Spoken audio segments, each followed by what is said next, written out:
everyone. Welcome to episode 3 of Indecisive Knitters. As you can see, we have a bit of a different setup today.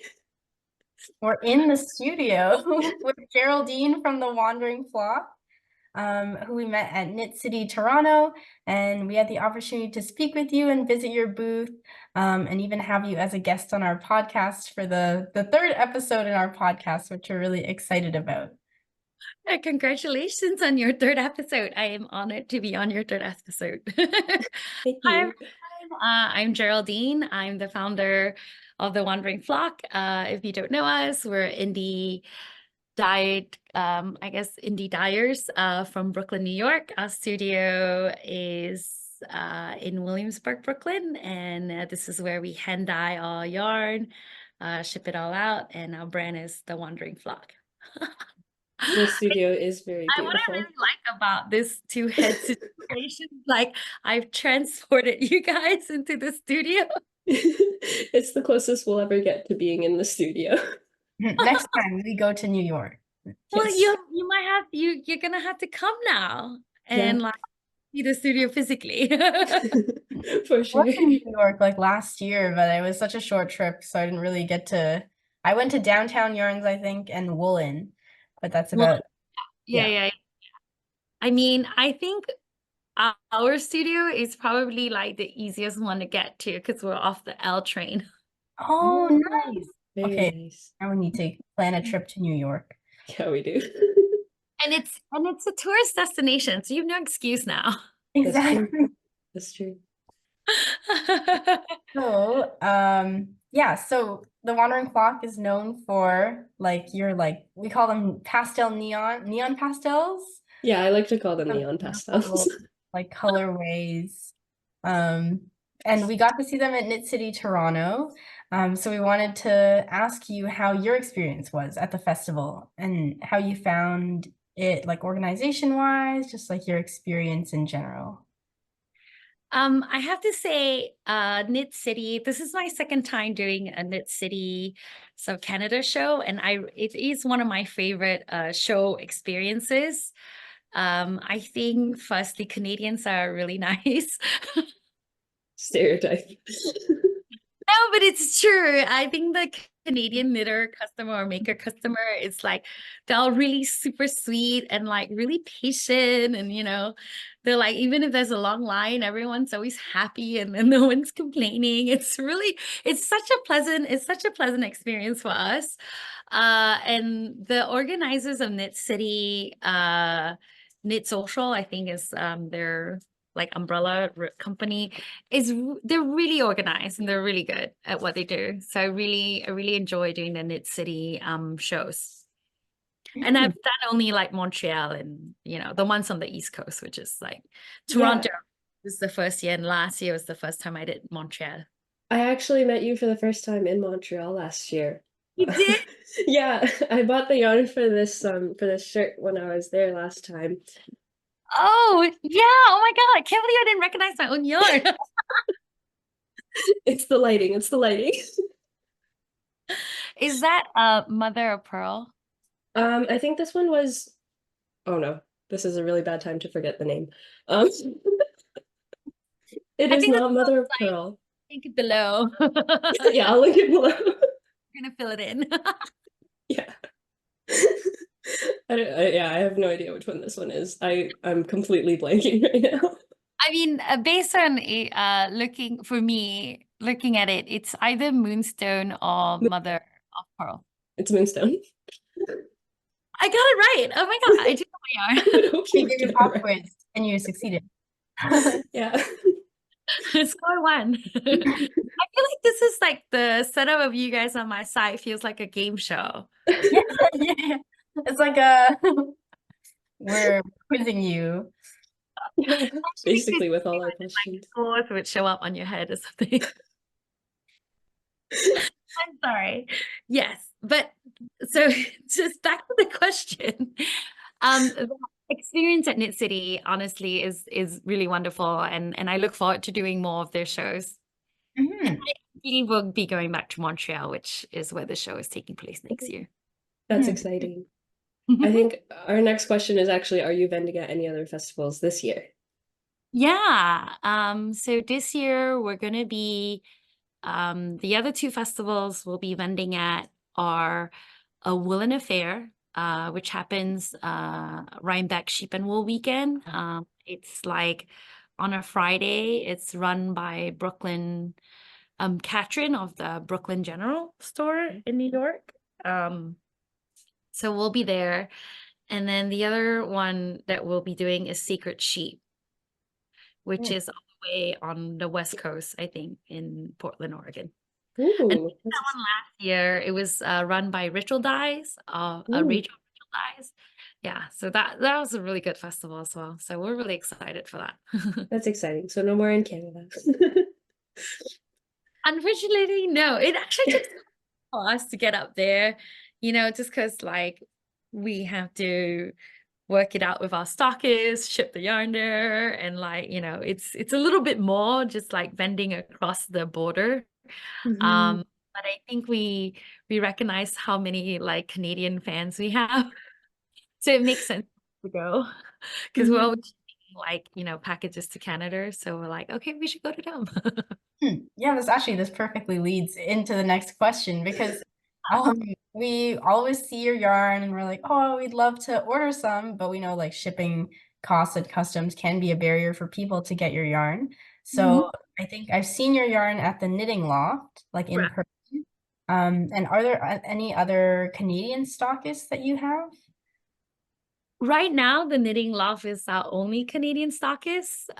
We don't do a ton of wholesale yet. So hopefully, just because of our the capacity that we can dye at, we're not able to have a lot of wholesale accounts.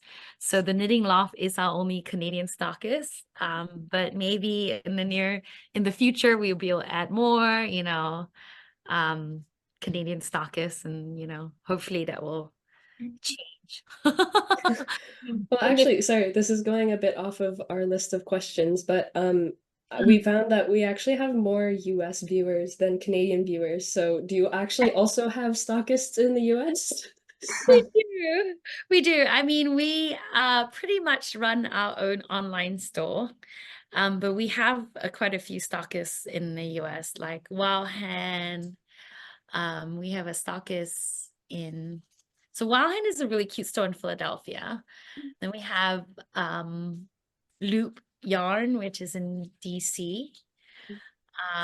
There's quite a few. I have to think about this one. If you want to send us the list, I can link it in the description. Which is on the East Coast. Ritual Dyes is also a stockist.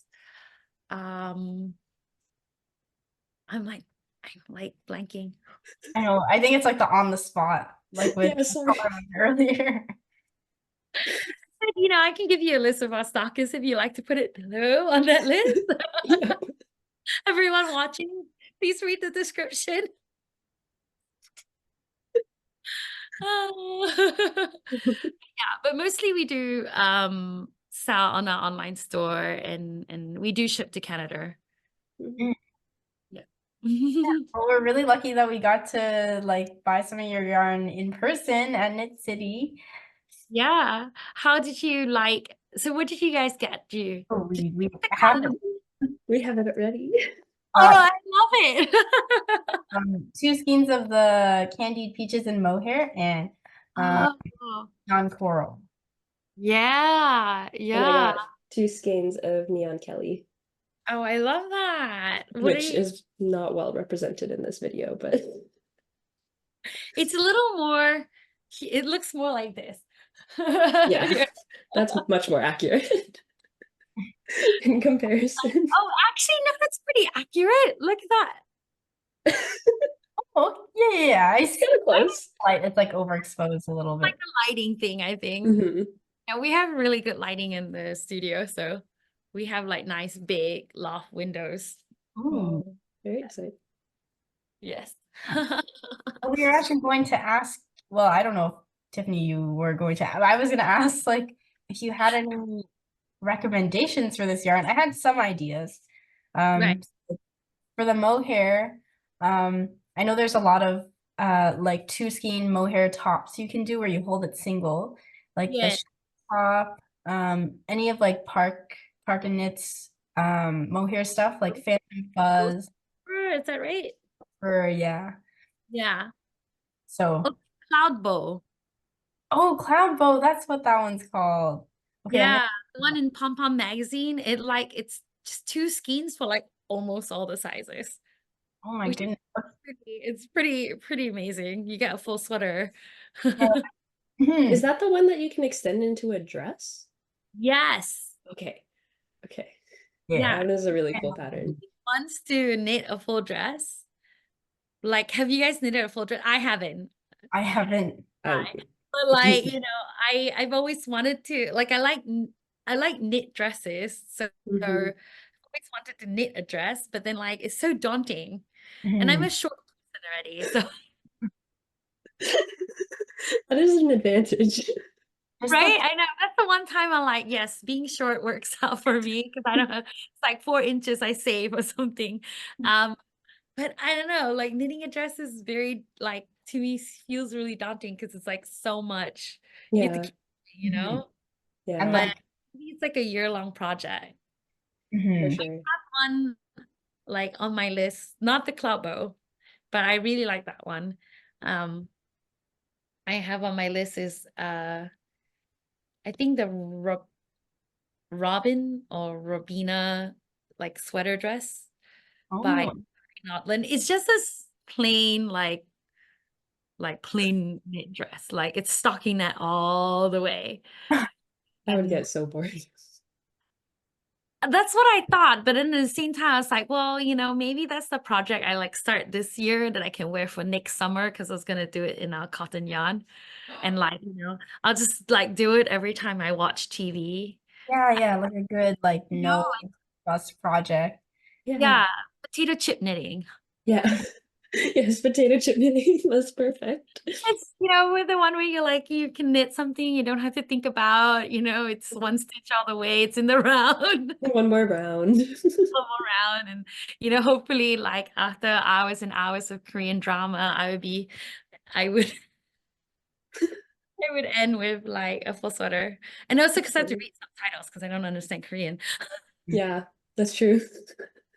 Yeah. Sorry, that's what I do. I don't know. Do you watch TV and knit? Yes. I have yes. watched a few K-dramas, not recently. I was gonna ask, I guess this is a bit off topic, but just like a small tangent. Either which one you're watching right now or like what your favorite one is or what you'd recommend. I literally just binge. Okay, so I try not to get on the Korean drama train because once I start, I don't know how to stop. I just want to like, and of course, like the advent of like Netflix and all those streaming services, like you don't have to wait for every week, like when I was younger, because I'm a lot older than everyone. You have to wait for like a week before the next episode comes out, right? But now with streaming services, you can just wait for the whole show to end and then you just binge in one go. And that's what I do, and it's pretty bad. But I just literally just finished, I think it's called Hierarchy. Oh, It's is it like a series? yeah. I'm even going into my like to make sure I got the name right. I just finished it. Hierarchy. Yeah, it is. It's called Hierarchy in English. I don't know what the Korean name is, to be honest. It's okay. It's on Netflix. We can find it. I know Hopefully it's available in Canada. it probably is. I like I'm a bit of a K-drama edit.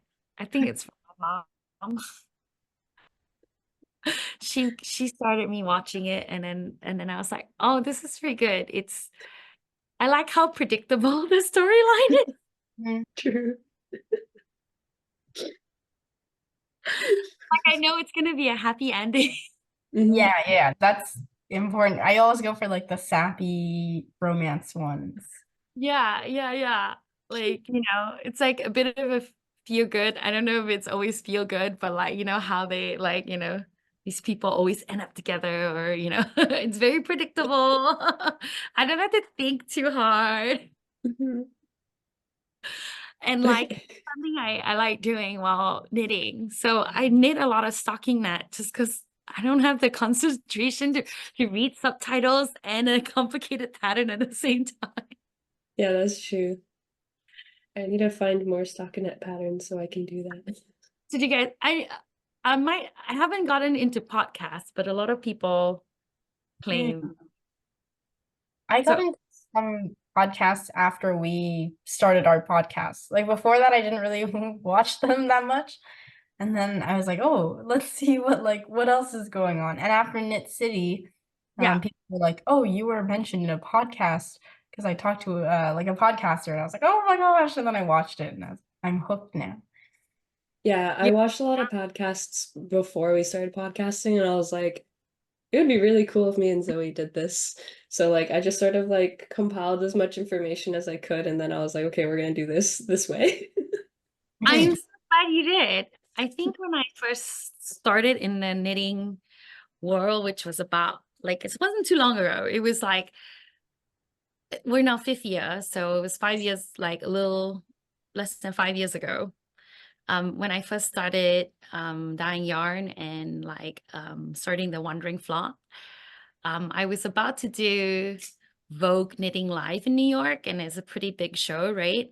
And I was like, well, no one knows who the Wandering Flock is, right? And I was like, maybe I can like sponsor some like podcasts, or like get on some like podcasts, like reach out to these podcasters, or and see if like they will make some content with me, and I was a really new dyer. And the first thing I thought was, oh man, being Chinese, I'm Chinese, and I'm from Singapore, actually. I'm actually just from Asia.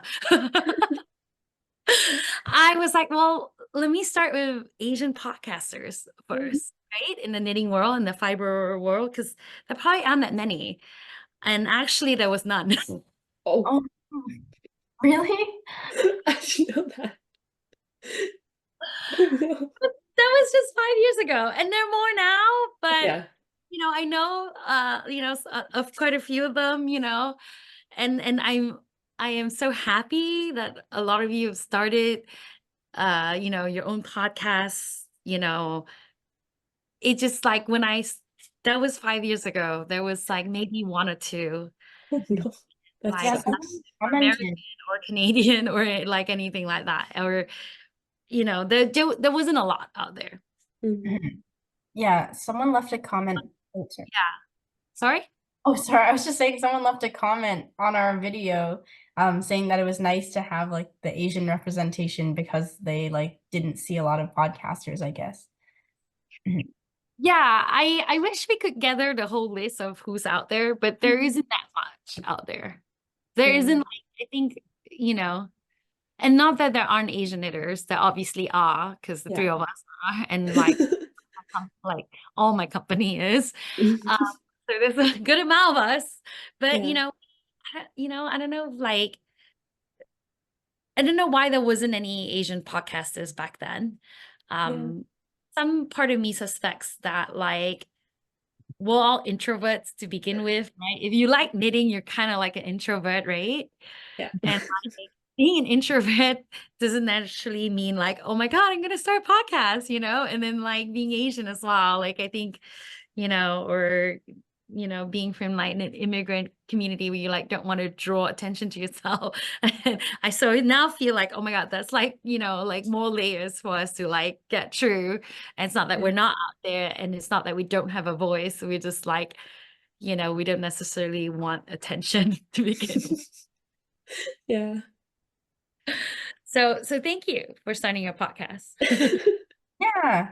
And speaking of starting things, so that's how we started our podcast. But our next question, so we have a set of questions about the Wandering Flock. Oh, yeah. And our first question about the Wandering Flock was, you mentioned you started 5 years ago, and like what inspired you to start, or like how did you start out? So, there was like a few different things going on in my life 5 years ago. I had in my previous life, I was a creative director so it's like a design director of a private label women's wear company. Oh, So I was a fashion designer for about 10 years of my life. A wow. little Okay. and you know, I worked in mass market, and there was so much going on back then that like I wasn't really enjoying what I was doing anymore. And it wasn't because I didn't enjoy creating things. I just didn't enjoy the fact that like I was putting so many garments into this world. Like I worked on mass market, so it was like a lower end, right? So was my customer. I'm not sure if I should say that. It's okay. I should take it out. We can We'll bleep it out or something. Okay. So basically I had a lot of basically I was making a lot of clothes and like sending like millions of pieces out into this world. And it was like polyester blouses. And I was like, oh, that's ultimately just plastic and like so much like overconsumption and waste. And I didn't felt good. It didn't feel good. So I left fashion, and ever since I was a kid, I wanted to start my own business. I wanted to be a businesswoman. Like if you ask me as a little girl, what do you want to be? I'd be like, I'm going to be a businesswoman. But then like what kind of business I was going to run, or, it wasn't like I was going to run a fashion company. I was going to run this or that. I just wanted to be like, I have my own business and I'm a boss. Um, so it was always my dream to be an entrepreneur, but I had no idea what it would be. And I think like, I think of life more like a journey, right? And you don't really know what the destination is, but then all the little parts of what you've experienced kind of fall into place, and then that really informs what you're going to do. And I think becoming an indie dyer kind of did that for me. It kind of like fell into place like that. I had a lot of fashion experience, so I knew how to source for products, make products. I was really good with color already because it was my job to forecast color as the design director, and putting collections together. And so that was a big piece that I still use to this day, with the Wandering Flock. I didn't necessarily land with yarn to begin with, but I think I had a knitting group that I had started when I first moved to New York to meet like friends. Oh, that's so cute. Around New York. And they were asking for things like, oh, it'd be fun if we could dye our own yarn, like a workshop. So I started researching into that, and then I started teaching like dye workshops for fun.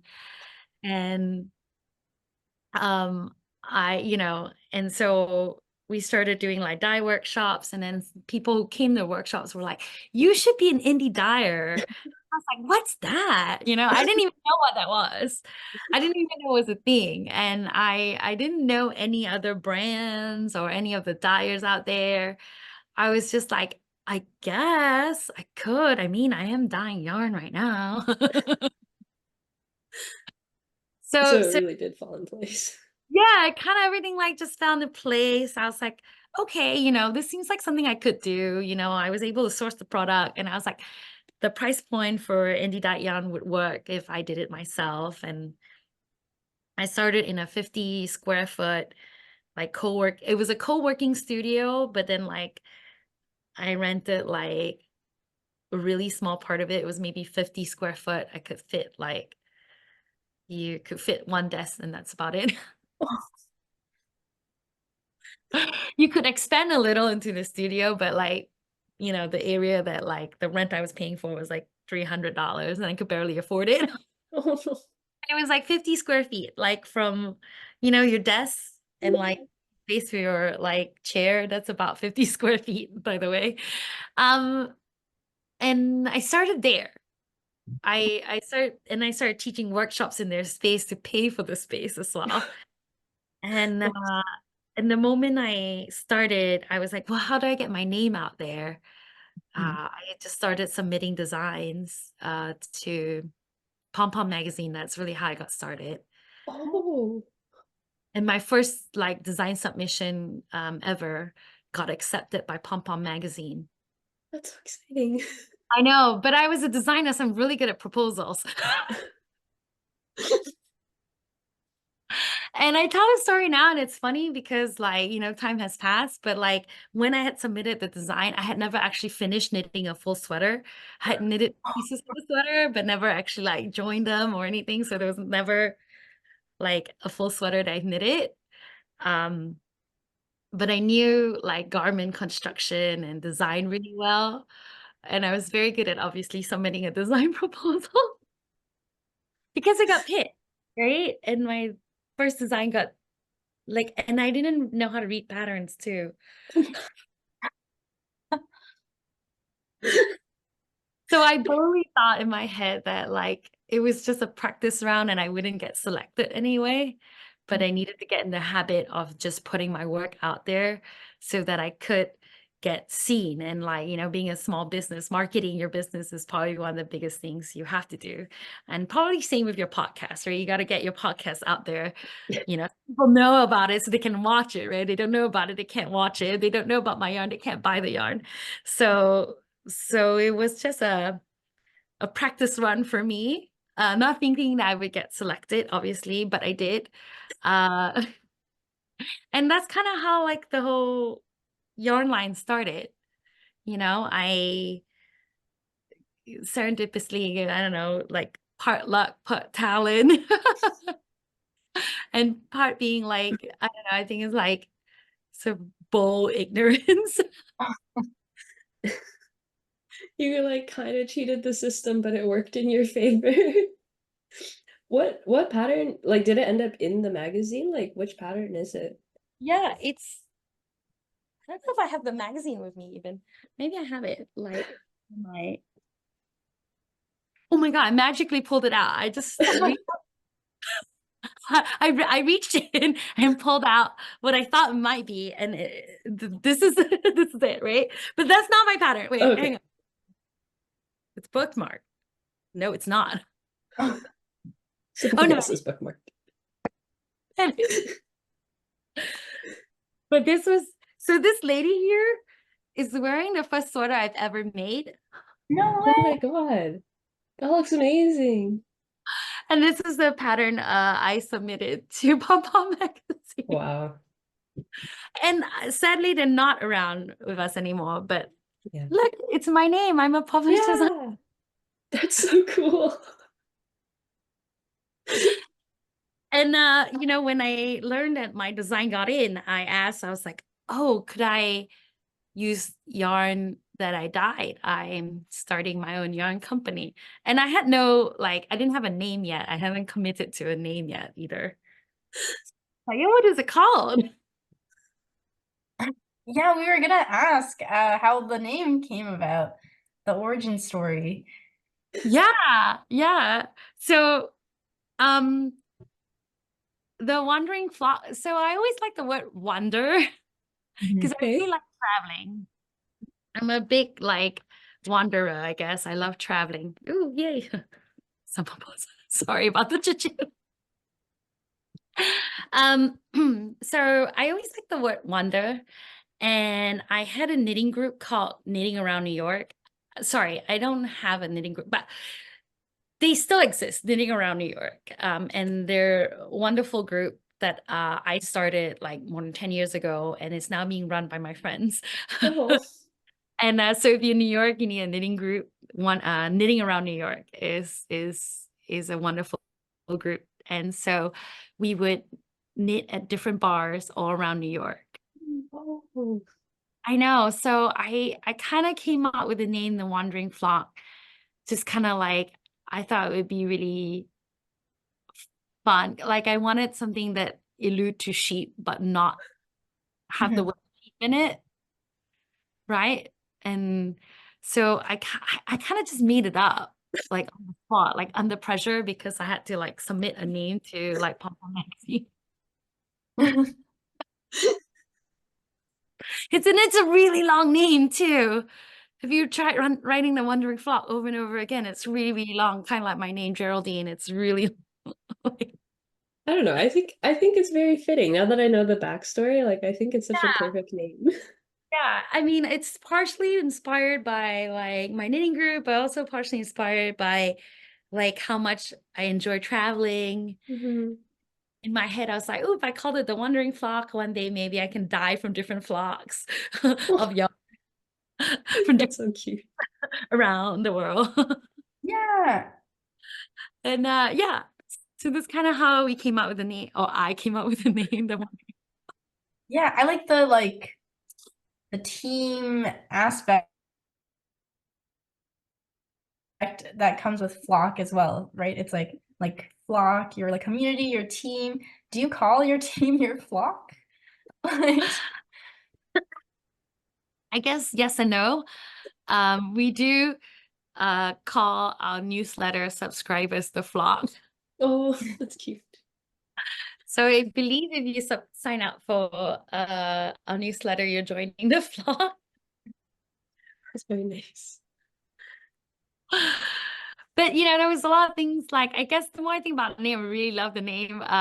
There's just like so many things you could do with it from a marketing aspect and like, Mhm. and at the end of the day, I understood that like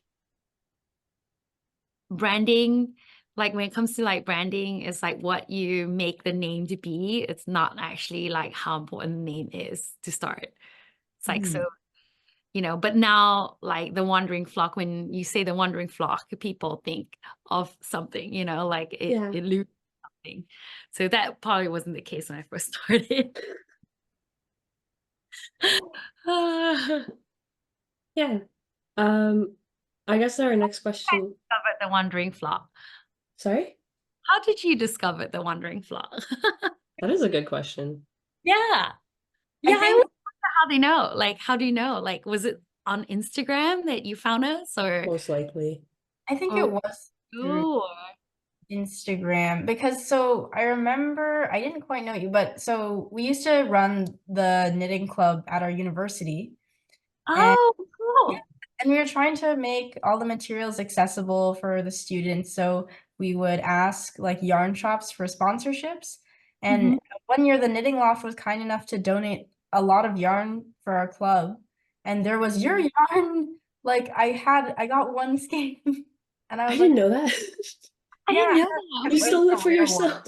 I think I was like, oh, I want this, and I had access to the yarn before anyone else had it, so I was like, this one's mine. It was like a burgundy. It was like a really nice burgundy skein. I did not know about this. You fully stole it from the club.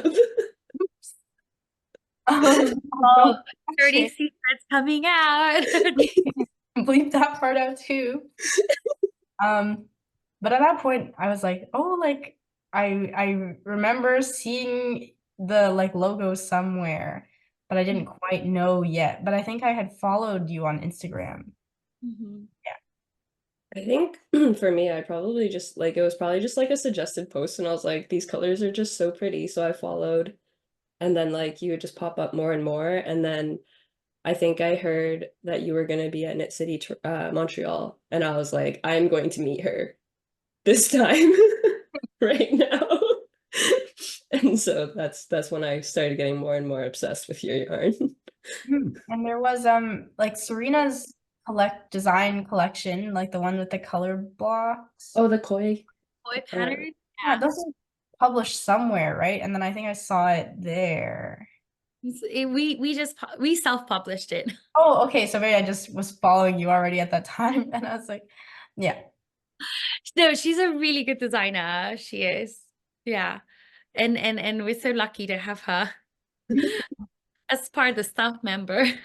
It's very convenient when you have a talented designer. She's right there. Hi, Serena. does she want to say hi? Hi, Serena. Yes, I think yes. She's waving from there. I think, can we? No. She's like, no. Oh, She's not camera ready. I think you should have okay. Serena on your podcast someday. 'Cause Yes, she Yeah, of course. There you go. Design process. That would be so exciting.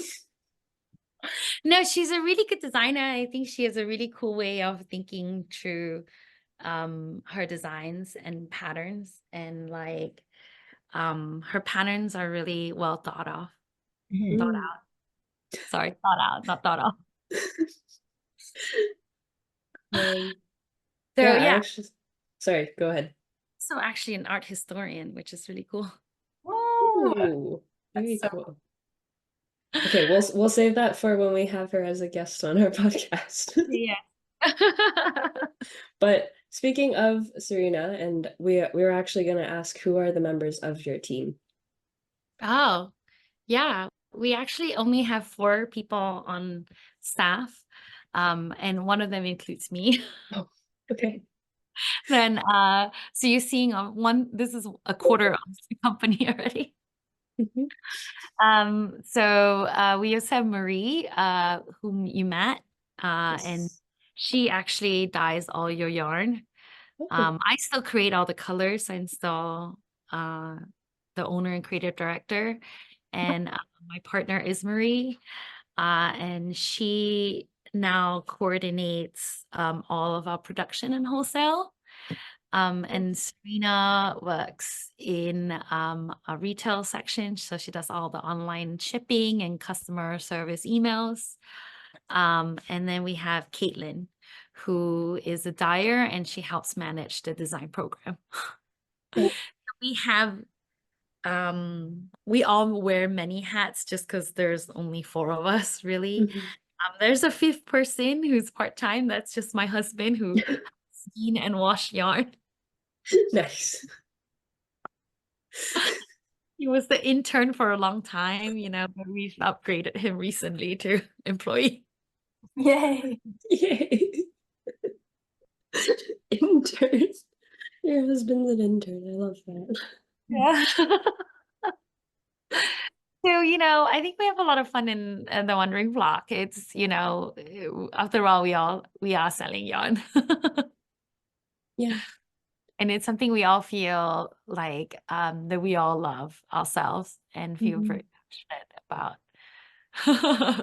Yeah. Yeah, like the passion for like yarn arts and fiber arts is very like a strong connective force, I feel. I think that's what Tiffany and I bonded over. Actually like first. We met Yeah. through the knitting club and then we became friends through there. Oh, that's so cute. And I really, through running the knitting club for a long time, I've seen many people form like friendships, and they last a really long time. Like, so there's something about like yarn fiber making and gathering a group of like people together that really with a common interest, I think really is really beautiful to see, like friendships show Mhm. up. I was just at a farewell party, and it was a customer who discovered our yarn in the sort of beginning of this year, really, and she was an exchange student from France, and she just left. Capucine is her name. I don't know if she wants me to say that, but basically, I just got to hang out with her and her friends, and they all met through knitting, and they also Oh, met through one of our events. So oh, that's so sweet. at the Wandering Flock, we do host like, knit nights or some knit afternoons, like occasionally. We don't do it like a lot. But it was really nice to see like this friendship form among all these makers.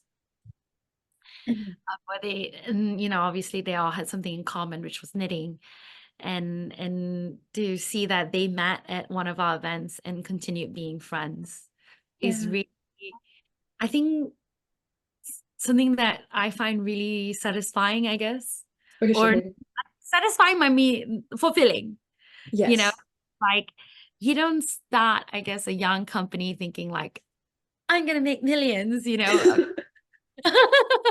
So anyone of you out there hoping to make millions, don't start a young company. But it's very fulfilling to see, people make, wanting to create with your yarn, right? And like create something with the product you made. Mhm. So I think that's been one of the things I really enjoy seeing is like, especially when we do the shows, is like seeing the things that people make with our yarn, but also seeing how people have connected over it Mhm. and the Oh, passion share for it. Oh, super wholesome. yeah. It is really wholesome. Um, but yeah, so I guess the next question we have is about the yarn itself. So we wanted to know, how do you draw inspiration for your colorways? So remember I said I was in fashion for many years. So one of the things I did do in my previous job was trend forecasting. Mhm. It's actually like it's something that I definitely use at the Wandering Flock is going through like runway shows, Yeah. streetwear, and social media and finding what I feel the color of the season will be or the following season will be, and just drawing from my environment and experience both. So Mhm. sometimes it's what I see out there, people wearing, or what I see in the stores, and online in the shops, and also what I see on social media and the runway. So it's trend forecasting is a bit of an interesting, I think, skill to have. Yeah. Like, like most fashion designers have to be trained into doing some of this. But I think it's something that we bring to the Wandering Flock that helps us help us stand out from everyone else. Mhm. Yeah. That's And super cool. so we do actually I do actually go through all the runways or the ones that I think are significant, and so figure out what colors I like that also fit in the line. I think one of the things I wanted to do when I started the Wandering Flock was to make sure that the yarn of line that we made felt like a collection, but also was relevant. Because a lot of times I feel like you would find like maybe one amazing color from this one dyer, but then you'll have trouble like finding something else that goes with it, right? So for me, before a color makes it into the like full line collection, it has to go with a lot of the colors that are in the collection already. So it's not hard for our customers to do color work and figure out what goes with what, because there would be a collection that like naturally goes with it. And one of the reasons we do trend forecasting, like for color especially, is really because you know, we live in like New York, right? We live in Brooklyn. We live in like a really urban area, right? And like the knits I make, I want to wear with my regular clothes. Mm. So I think, part of the knitting world is that you are creating fashion, you are creating slow fashion, whether, it's slow or fast fashion. You're creating a piece of garment that you want to use, right? Yeah. But you're not making everything you're wearing. So at the end of the day, I want what you make that you spend all this time making go with your actual wardrobe. Mhm. And that's the reasoning behind like going to like the trend forecasting method and fashion and looking at towards fashion, because at the end of the day, that's what's going to be in the stores, right? And so like you make this really cute cardigan, but why are you wearing it? You can't just wear the cardigan. You got to wear something under. It's you gotta have pants on there or shirt. So, so I want the colors to go with your actual wardrobe. And that's why I think bringing part of my fashion experience into the yarn world really helps us stand apart. And I think you've seen our booth at the show. We try to make it feel like a boutique and Yeah. also feel inviting and sort of, you know, like a store you would shop at like now, I guess. That's true. Yeah, the samples were amazing. Like I just love like every single sample. I was like, I want to own this. Like I want this. Yeah, and so we were also wondering, along with like the booth setup and like all the yarn, like how do you decide what like what patterns to make for your samples, what color combinations, because they're just so beautiful. We're just hard time picking like patterns and yarns, and then the color. There's like a lot of things like coordination involved.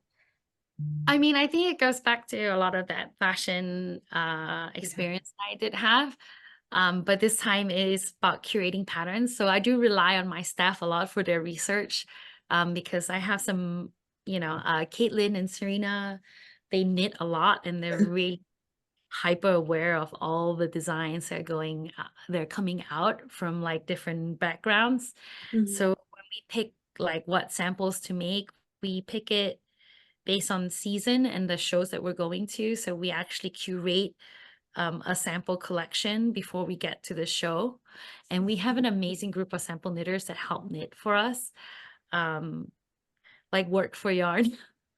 So they knit and we pay them in yarn or money. And so it's a pretty big production over here, I think, for us, because we would pick about, I think, 5 to 6 samples every time. And we would make sure all the samples coordinate with one another, depending on the colors that we want to feature.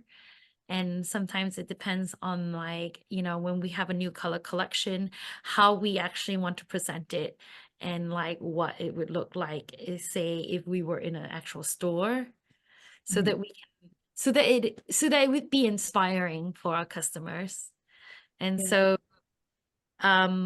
you know, and it's a great way to represent like how the colors would work with one another. So we have every sample collection that we make as a collection instead of individual designs. I really love that. I remember at the booth, someone was telling me that you have a sample, or like every color is knit up and you can see it on a sample, on or that at rack. least in a swatch. Yeah. I think something we've done, like, you know, as I've grown as a business as well, I realized how that while I was able to visualize how a skein would knit up. That's not a skill that everyone has.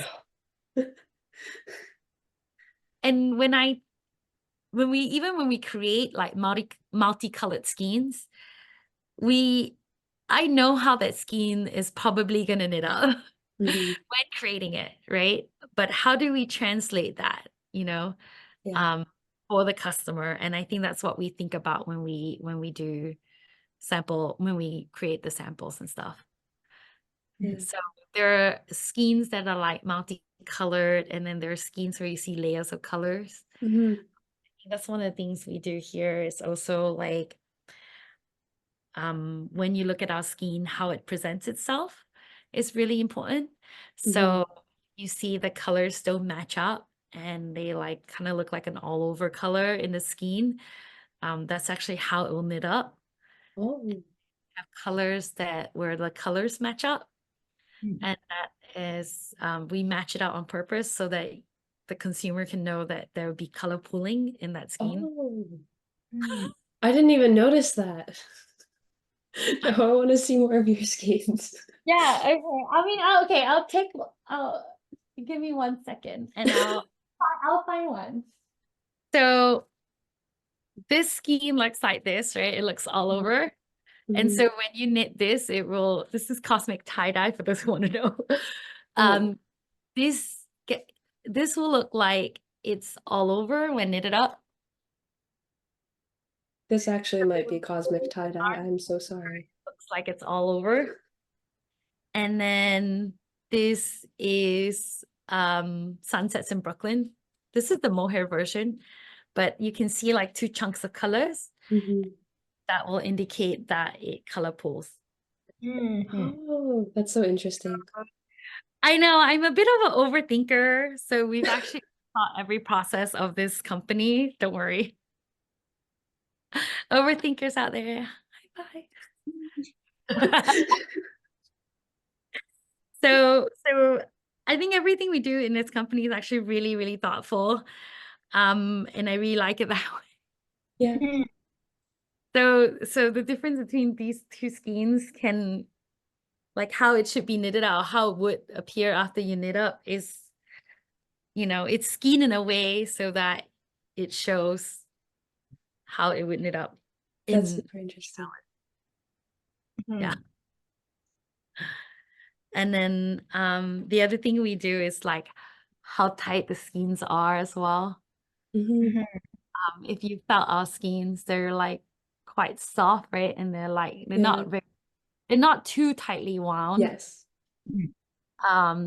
It's partially because we don't want to stretch out the fibers because wool has memory, so it will stretch out if it's too tightly wound.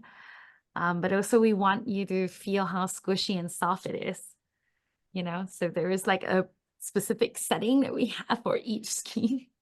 Oh, that's wow. Okay. And that's based on like softness and tightness. So it looks neat, but it's still soft. Mm-hmm. We actually mill 100% of the yarn we dye. I think I just mentioned that recently, or I spent all of Knit City telling everyone that. But we actually mill 100% of the bases we dye. So all these bases are custom milled for us. I work with a mill directly in Peru. They are OEKO Tech certified, so our bases are actually ethically sourced, cruelty-free.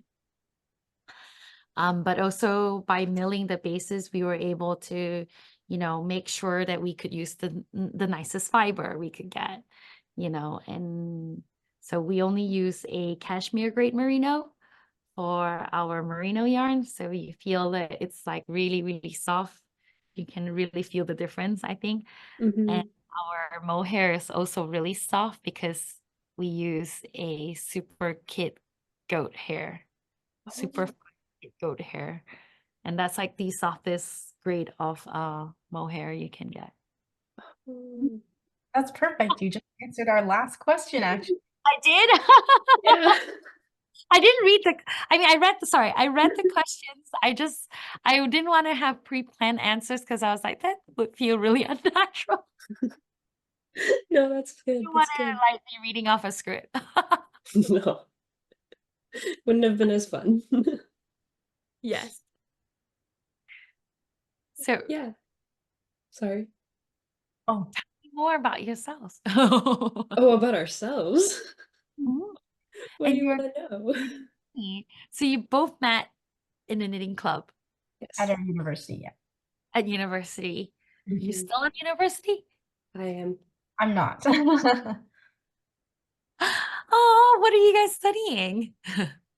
Well, I'm studying engineering physics and biomedical engineering. I studied life sciences, sensory motor systems. And then in September, I'll be starting, my master's in biochemistry. Oh my God, congratulations. So we're much STEM girlies. Yes. STEM girly. I like that. I also, I find that like knitters or the women I've met, like there are knitters, are really, really brilliant. They're really, really smart. Like it's really quite incredible. I think. I feel like maybe that's something to do with like how we enjoy this process. Mhm. And like there is an intellectual process of making, even though you're physically, you're not having an intellectual conversation with the yarn, but You don't? What do you mean? like activity, because I think it like uses a lot of like mental skills that aren't necessarily obvious right away. Yeah, I get what you mean. Yeah. Yeah, I feel like, especially for a lot of the like academically heavy majors, a lot of people ended up knitting like at our club. A lot of people were knitting to de-stress. Like Yeah. it was like an outlet. And I guess for people in science too, it's just something like totally different. So it's like if we're going to relax from studying like science, we're not going to watch like videos about science or something. So knitting was something that was like completely different, but I guess appealed to the same things that make us like science also. Mhm. Yeah. Have you guys been knitting for a long time, or have you both? I'm kind of a pandemic knitter. Like I knit when I was younger, but I only knit rectangles. So I was like, oh, this is so boring. Like I can only make scarves. And then I did crochet for a bit, but then I stopped. And then during the pandemic, when there was like the boom of like Knitstagram, I feel, I just like hopped on that train. For me, sorry. Saying you both knit sweaters. You're actually both wearing it, and I'm not. It was planned. For me, I think I started crocheting when I was younger. I like was obsessed with amigurumi. Um, and that was all I made for multiple years. And then when school started getting busier, I sort of stopped. And then during the pandemic, randomly saw a post on Instagram that was like, we're hiring knitting and crocheting instructors for this club. And I was like, okay, I'm gonna apply for fun because I'm bored. I hadn't knit or crochet anything seriously in like 3 or 4 years, but I was like, I can teach people, sure. And then I actually got accepted and I was like, oh shoot, I have All to. confidence. Yeah, exactly. I did the same thing as you. So I just like, I was like, oh, I have to like get back into it. I have to figure out how to do it again because I don't remember anymore. And then I guess I started falling into like the Knitstagram because it was during the pandemic. And so I realized I like knitting a lot more than crocheting, and now we're here. Now you have a podcast. Yeah, Yeah. exactly. I started out like really young. I learned to crochet first. And then I think my grandma taught me to knit. Mm. And then obviously I didn't do it for a long time. And then because I was busy being a teenager. And I started in college again. Yeah. And yeah, and I also discovered that I like knitting more than crocheting. But I was really into amigurumi for a while. Yeah. I'll have that one phase where it's like, I wow. also only knew single crochet. So really the only thing I could make was amigurumi besides a square. Yeah, basically. Yeah. And I could only knit a square. Yeah. The circular Then knit YouTube. was a game changer. Yeah. Oh my God. So Game changer. incredible. Yeah. Yeah. Now I'm knitting sweaters, like Yeah. I think that's like the progression for me. I also know, okay, well, now I also own a yarn company. Yeah, I feel like your progression is a bit further than ours. So I'll see you in 10 years with your yarn company. Ooh. Ooh. I hope you're a predictor for the future, Geraldine, because that'd be very cool. That would be really That cool would if we be had very one. cool. Okay, well, when you decide to start one, you call me. For sure. Okay. By then I'll open I think I joke, like when I'm done with this, I would start a consulting company on how to start your company. I would definitely be a client. You're done. Then that's done. It's done deal. All right. Your future clients. Yeah. Well, I think we are done for today in terms of our questions. This was a really fun podcast to film. It was really fun for me too. It's such a pleasure to have met you both. Yeah. Now, Thank and you if so much. you girls are ever in New York and you want to come and visit the studio in person, please do. Yes, that would be amazing. Yes. Yeah, yeah. Well, we can film another podcast then. How about that? Oh, that would be so fun. We won't be floating. You won't be floating, or you'll be Yeah. actually here. Yeah. That would be awesome. Okay. Well, thank you so much. Also, thank you to everyone for watching. Thank Yeah. We hope you enjoyed the episode. Yeah, thank you. Bye. Bye. Don't forget to like and subscribe somewhere there.